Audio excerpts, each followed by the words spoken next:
Hi guys, welcome to one of the beautiful games played in the FIDE Grand Swiss 2025. This game is played between Salem of the UAE, United Arab Emirates, against the fearless Nigerian Olisa Tennyson. This is the first time Nigeria will be represented at the FIDE Grand Swiss by the fearless, ambitious Olisa Tennyson. Let's enjoy the beautiful game.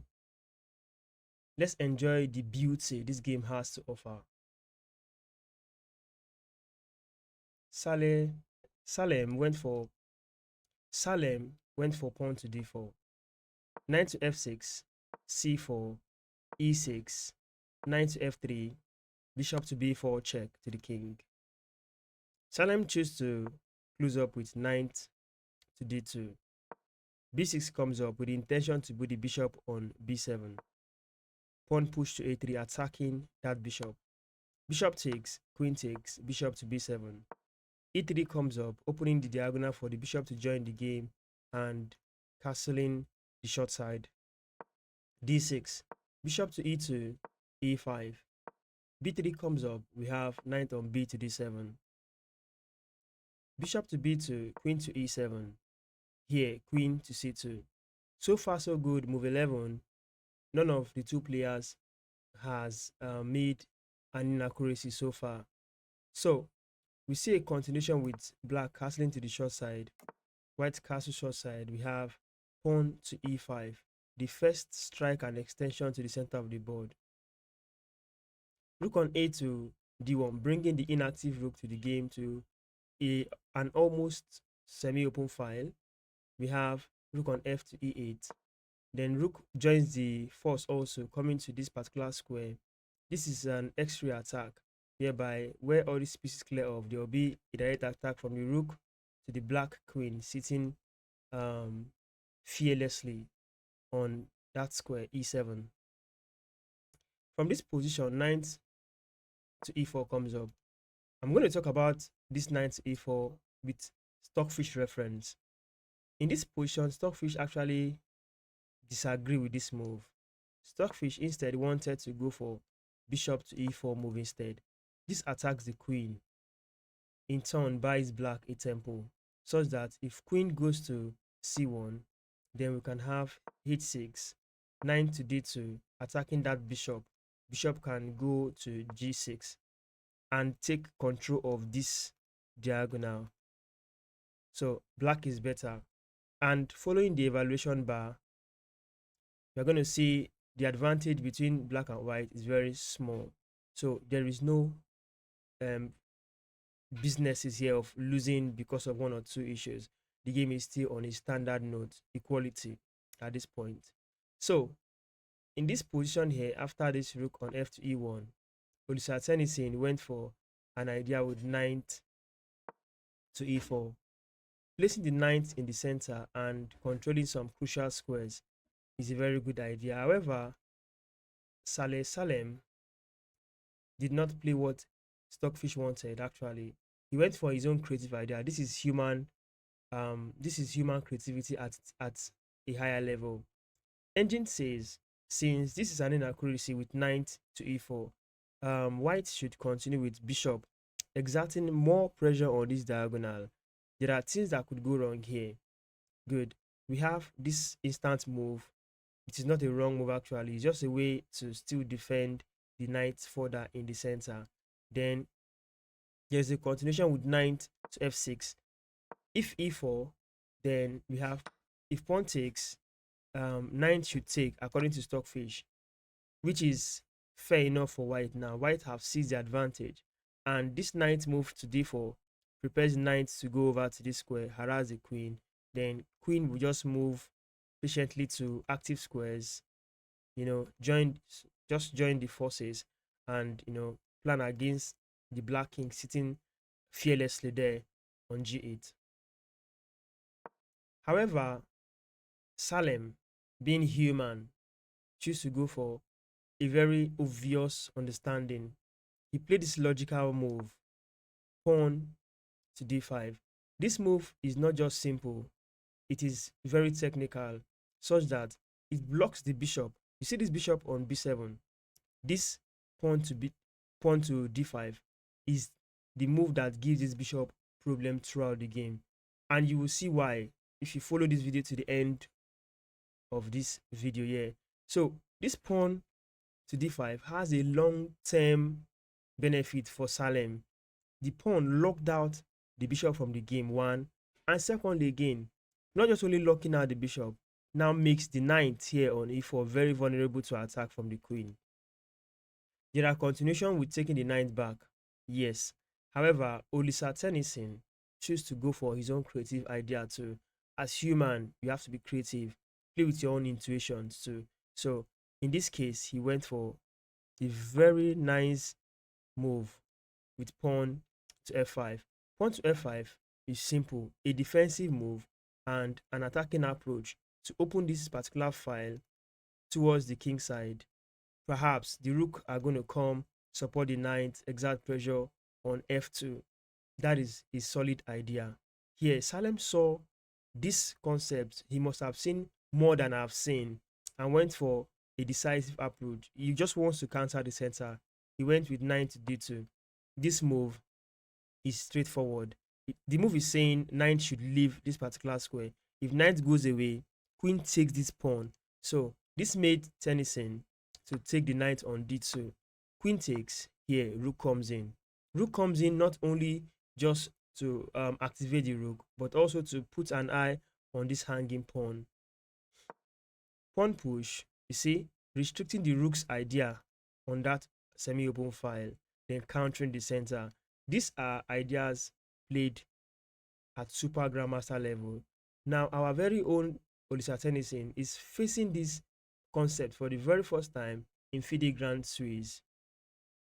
He's playing with a fearless mindset, and I wish him good luck in this tournament. However, in this position, how did he attend to this particular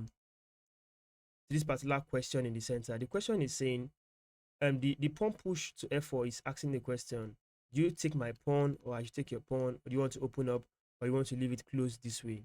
I need this bishop to be active, so I must fight for my bishop activity. Here, Salem has a question. Olisa Tennyson decides to, okay, what will I do?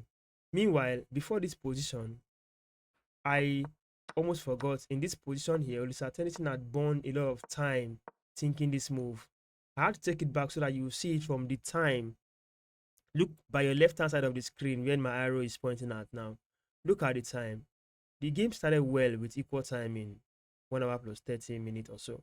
Now, before he made this move, he burnt a lot of time. After he made the move, just check out the number of time he has used in thinking for this particular move, which stockfish still say that is an inaccuracy. Fast forward to the current position where we are here, which is this move. He has 37 minutes on the clock, where Salem still have over 1 hour plus on the clock. So in this position, let's just imagine our very own strong fearless Tennyson is playing with time pressure not on his side, trying to look for the best move against a GM. Check out, look at beside his name, there is no title yet. He's in fact he's an elect IM. However, playing at GM level is not really easy, so I'm going to give him his flowers for surviving through to these particular moves. He tried big time. Good. So I don't know how long I'll survive against a GM, and one day I will try my strength against a GM. That day is coming. For now, for Tennyson game, how did he address this question on this board? He went for an idea with rook to defend the queen and bringing the rook into the game. The rook was not doing anything there on a8. So, seeing that center issue has been paused for now, they are going for the king, which is the concept in chess. So Salem went for attacking that rook. Attacking the rook, asking the question, saying you need to return that rook to where it's coming from and disconnect the two pieces. Well, Tennyson, the fearless, brave Tennyson, went for a move that I never expected, but he played it anyways, attacking the bishop. Bishop came back. This move is also provoking a concept. It is a tempt to Olisa's knowledge in this position, such that he's asking a question: will you love to push this pawn now and attack the bishop. If you do this, you're going to give my bishop a beautiful diagonal, and it's going to hunt down your king side throughout the rest of the game. There's no dark square bishop to contest this bishop. So this is a foundational move. This bishop to b2 was a foundational move. In the future, fast forward to move 20, where queen to c3 would come, and the temptation to make checkmate will start coming. Pressure will start building up on this queen and bishop battery.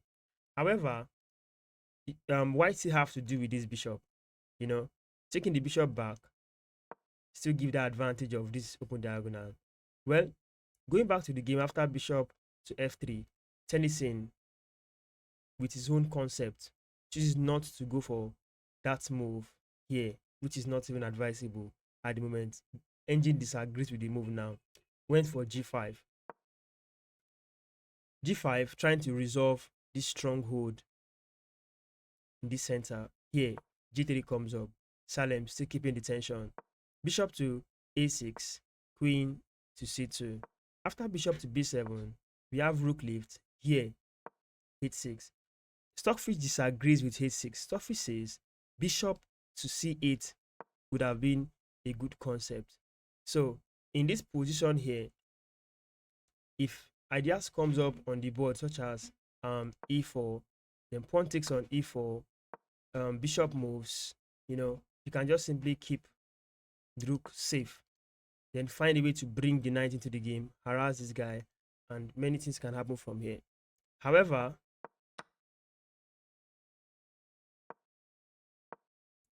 this move was not played in the game. That was Stockfish idea. Here, h6 comes up. h3 followed. Queen to f7. I must call to your notice at this moment that look at the clock difference now. Olisa Tennyson has 3 minutes on his clock against a grandmaster. Even playing against an average intermediate chess player, you having 3 minutes and I have for 3 minutes. I would make sure that I play the best move so that you think your time away. In this position, I would call to your notice that there's a pressure on ground and the pressure is on black. White is playing with balance with enough time on his clock. Black is playing with pressure. Although the both of them are fighting for a point. With mistake now on the board now, any of the two parties can take advantage. However, we know where the pressure is at the moment. So here with rook to f1, the idea is to open this particular file and attack the black queen. Here pawn takes, keeping this diagonal open. Now the king is in trouble. King to h8. An idea to keep the king safe. Now Stockfish has given white a lot of advantage. White has gotten spaces. White has gotten intention to use the open file. Then this bishop is waiting for the right time to unleash his terror. Rook to g2, rook to g8, countering the rooks. Here, bishop to g4.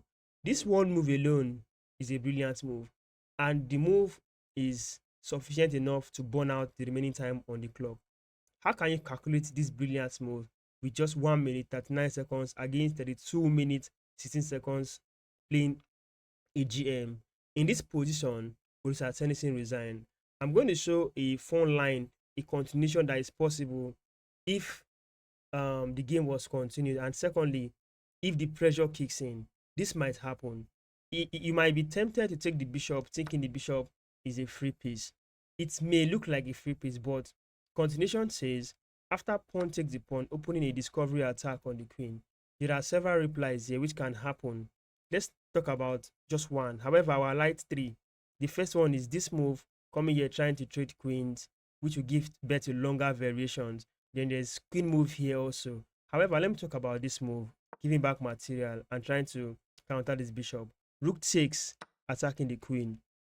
Queen goes to the corner. Then you can have this idea. Pawn takes here. If queen takes, then rook takes pawn is a beautiful checkmate. This is a possible end for this. However, other variations might be longer here after pawn takes. If this queen goes to this square, the other variation might be longer. Stuff which is saying pawn should take on this is with check, exposing this particular bishop to join the attack, and many things can go wrong here for black. Thank you for watching this video. If you've enjoyed, do not forget to drop a comment. Just share your best moment in this particular game. Then share this video to friends. Then hit the like button.